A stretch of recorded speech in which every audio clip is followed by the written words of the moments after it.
Hi guys, good morning. Yan, good morning Siem Reap, Cambodia. So ngayon, bibili muna tayong SIM card. So dire-diretso lang daw to. Actually, that's our our villa. So diyan kami naka-check-in ngayon sa villa na 'yan. So yung host is very friendly. So ngayon, dito daw, dire-diretso lang daw, 200 meters walk daw. Ang kailangan kasi namin SIM card dito, yung unlimited. Marami naman nagtitinda ng SIM card, kaso 1GB, 5GB, 7, ganun lang siya. So, hindi siya unlimited. Once na na-consume mo na yung gigabyte, wala na, sayang. So, 1GB good for 7 days, ganyan. 5GB good for 7 days. Ilalagay ko sa description below. Salita ka na. I'm looking for net phone with unlimited gigabyte.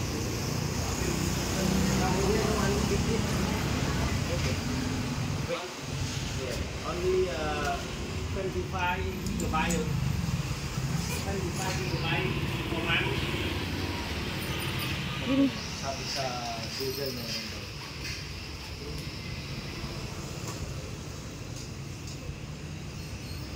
Unlimited. Here. iPhone 3GB. Unlimited speed. No unlimited 3GB guys. 3GB. 3 gigabyte ba? 1 week. 1 week $5. Week is $5. How many GB is that? 8 gigabyte. 8 gigabyte. Yes. $5. Yung sa'yo lang.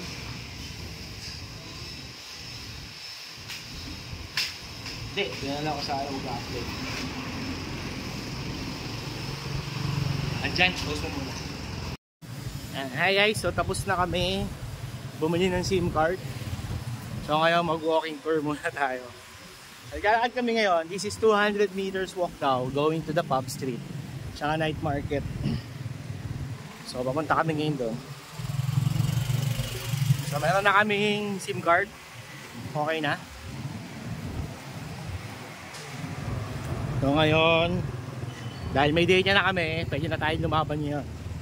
Unlike kahapon, ang hirap. Okay.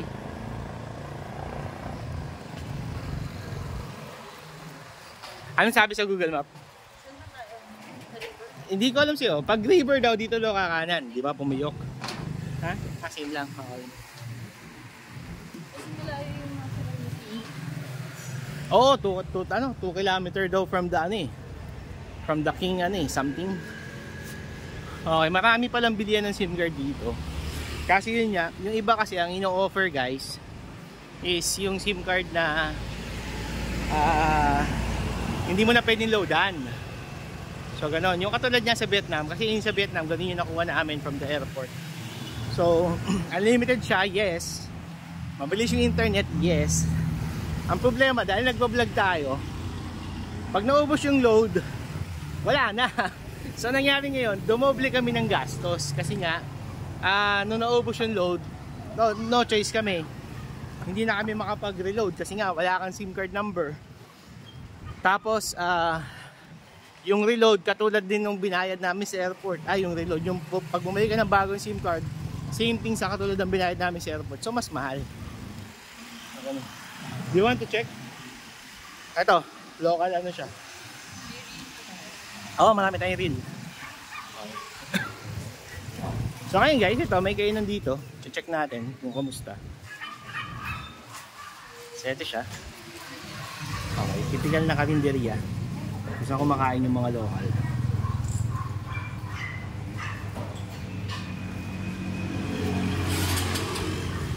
Actually, ang generous nila sa vegetable as in. Yung kinain na namin kahapon puro gulay So ito yung name ng niya, store.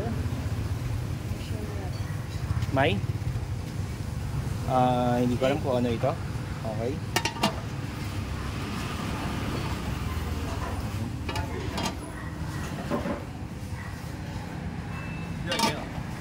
For 2? Pasyan guys, meron siya mga manok.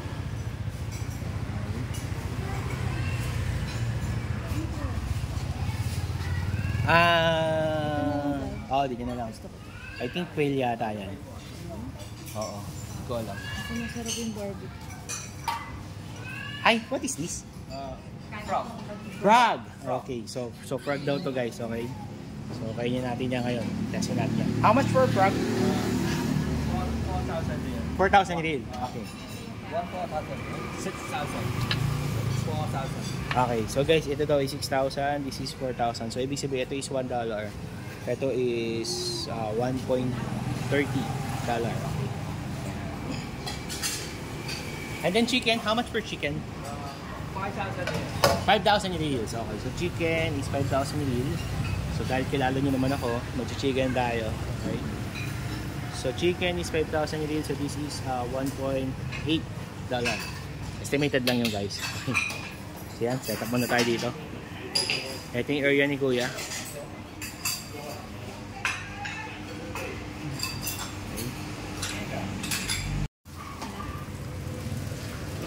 Gusto mo try ito? What is this? Fish. Is this fish ako? No. No. So fish daw to. And this one, what is this? Pork and egg.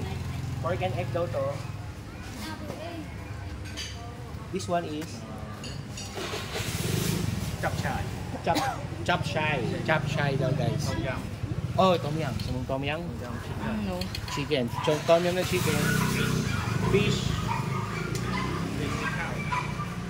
Fish cow? Cow. Hi guys, so ano yung order natin? So meron siyang chicken. This is 5,000 real.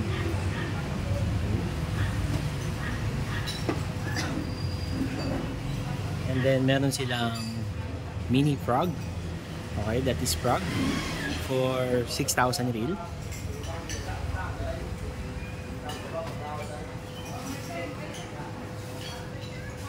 And then syempre, rice. Oh, so meron silang free water. Okay. And ito yung hindi ko alam kung fish siya, pero parang fish. Okay. So yan. Na may vegetable. Okay. So local food ng Cambodia. Check natin. Okay. Tayo.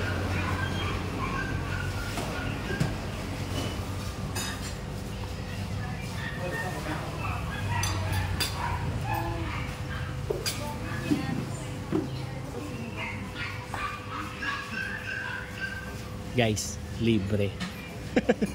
Ah, di ba? Cucumber, talong, repolyo, sitaw, okay? Hilaw. Ganyan sila dito, kahit sa Vietnam ganun din, tsaka sa Thailand, na kung saan pwede mo siyang kainin ng hilaw.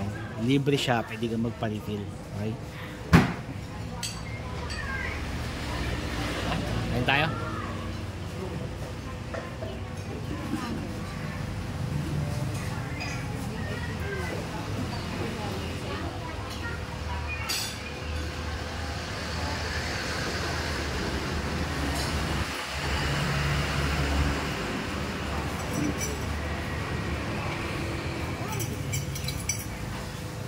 Malaglagan pala ka.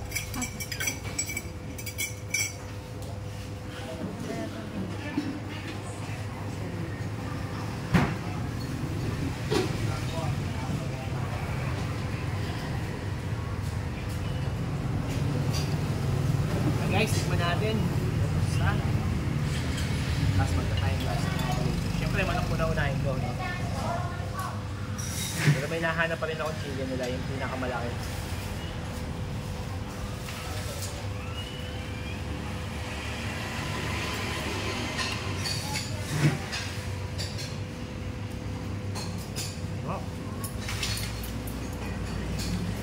Kaya, dati siguro ito.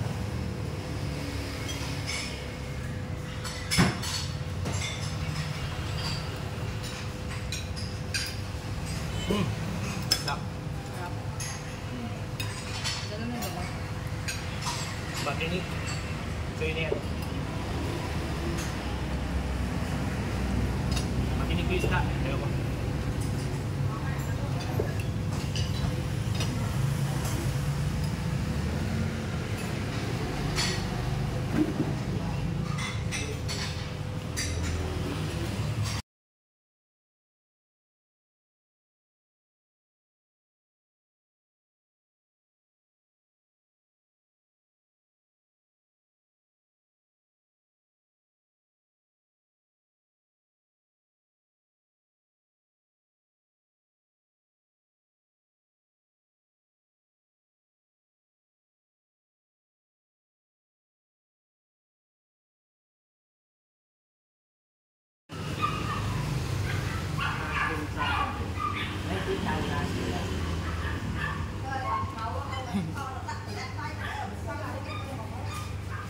Guys, 19,000 real na yung kinain natin.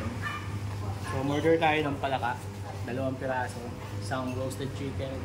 Tapos, isang fish vegetable na local food ng Cambodia. Di ba yung tawag? Nakalimutan yung tawag. Pero masarap. Thank you. So, ito yung change natin. Okay. 31,000. Okay, so okay, thank you. Yan, hi guys. So dito kami pupunta. Yan, kay Artisan Angkor. Okay, andyan na yung mga arts. Tapos ito siya, forest. Okay, ito yung dati niyang entrance na nakalagay sa Google Map. Ang problema, under construction siya ngayon. So kaya may instruction naman dyan. Di namin ito napansin kanina. Okay, so 60 meters papunta doon sa dulo. Pagkatapos 170 meters kaliwa and then 70 meters walk pa. Okay. So yan. So sa tansya ko siguro mga another 10 minutes. Okay, sorry. So yan. So tama naman yung nailagay niya sa Google Map, hindi kami naligaw. Talagang ginagawa lang ngayon si Artisan. So yan, so tara guys, lakad tayo papunta doon. Ang advantage, hindi ganun kainit ngayon dito sa Angkor, sa Siem Reap. Malamig ngayon. FYI alauna ng tanghali dito. So sa Pilipinas, alas 2, no? Hindi, mali na yan. Alas 2 sa Pilipinas, tama? Ayan. So sa Pilipinas is 1 hour. So dito is 1 hour, yung lamang ng Pilipinas dito. So 2 o'clock sa atin. Dito 1 o'clock. So this is 170 meters walk. Pagkatapos another 70 meters.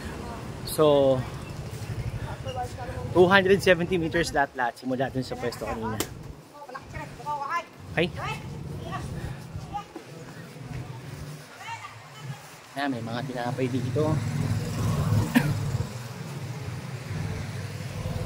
Ayan, no, kahit yung mga foreigner naglalakad.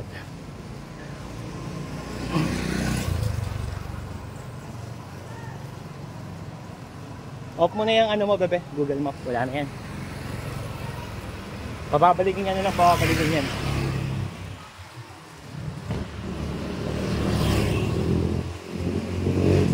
Ayan, guys. So, off ko muna. Balikan ko kayo mamaya pag nakating na tayo kay Artisan. Angkor Artisan.